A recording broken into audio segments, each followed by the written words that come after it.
So you guys spoke and I listened. I'm moving on with the Hellraiser franchise.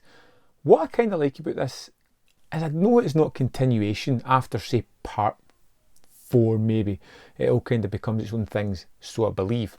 Haven't seen anything after part 3. I'm just pulling one out of random. This one was suggested by a watcher who said, check out Deader.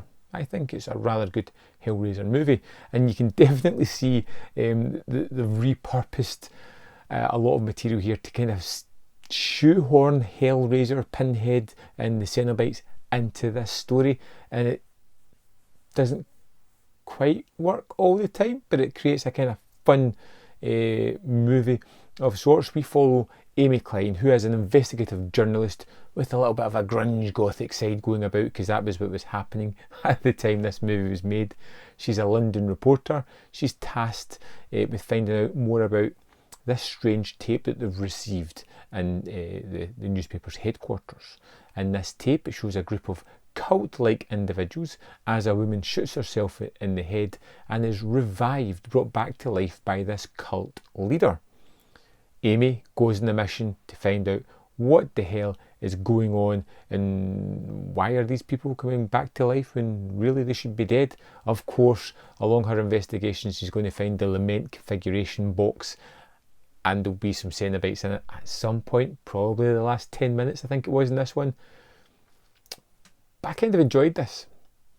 I think what it had is, it really had a kind of decent story of its own, and then they've kind of retrofitted it to fit in bits of Hellraiser, but they haven't overly done it. In the beginning, a lot of the nightmarish sequences are nightmares that Amy's having as she is slowly going down this path looking for the leader of this cult, as it's starting to infect her every thought, make her see visions, and it's kind of fun for the most part. There is some really good setup, some good production values, some really nice and weird ideas about this. I loved the idea of this really weird sadomasochistic train that appears at one point, where she goes on, she's talking to a guy there played by Mark Warren, and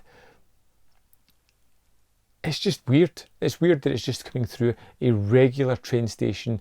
She gets on, they're all kind of in bondage gear, making out, doing whatever the hell to each other, and it's just a strange kind of idea, visually kind of striking and unusual. The cultish leader himself, Winter as he's called, seems to be connected to the afterlife, someone who's been around for a long period of time who can revive people, but these people are technically zombies within this.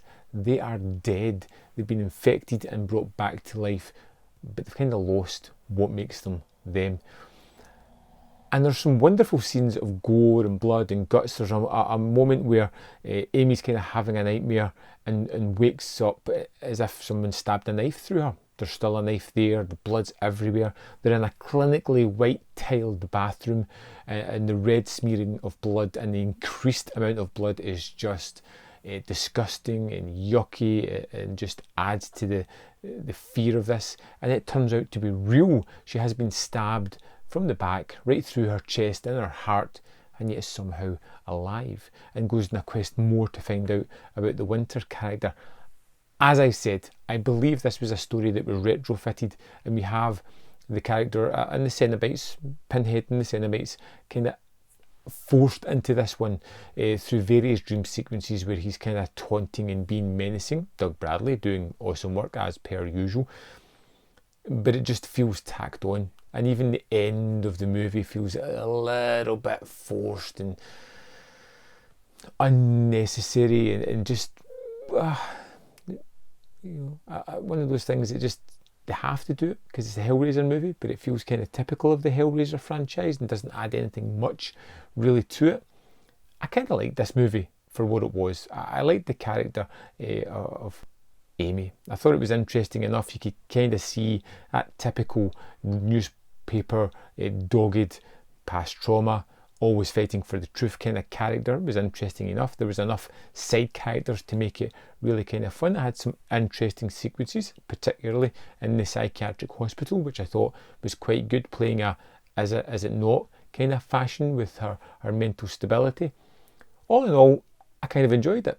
It's not a great movie, but as it's part of the Hellraiser franchise, it's still interesting and fun enough to be worthwhile. It's not a bad movie, and again, I went and checked out the scores in this one. It's abhorrent according to a lot of places. I don't see that. It's not a great movie, but it's good enough. It's interesting enough. One that I didn't feel I was wasting my time watching. I don't know what some people are expecting going into the 7th entry of a kind of lower budget franchise horror. Beats me. On to the next one, which I don't know what I'm going to watch, so any suggestions, put them in the comment box below and I'll just pick one and jump into that movie next. Thanks for watching.